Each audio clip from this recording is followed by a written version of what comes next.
My name is Alexandra Mossing. I teach middle school social studies at Hines Charter School in New Orleans, and the issue that I am most passionate about as a teacher is citizenship education.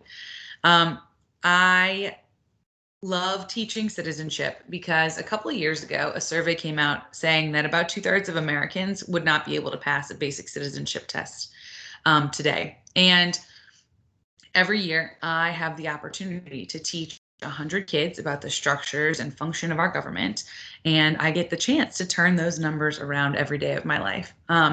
So there's no better time to be a social studies teacher than in an election year like this year was. And that's because kids don't always have the chance to see these systems in action. And an election year provides that. They get to see the functions and the structures of these government, how the processes work, what the candidate issues are, all this stuff. They have the opportunity to see it firsthand.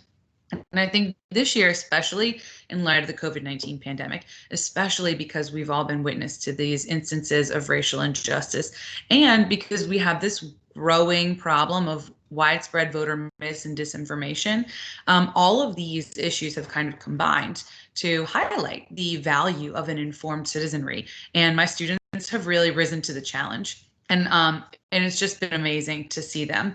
And I also have to say I owe Lin-Manuel Miranda a little bit for developing so much enthusiasm for the founding fathers and the history of the structures and function of our government via Hamilton. But I did some quick math, and this year, 500 of my former students from the past 10 years were eligible voters.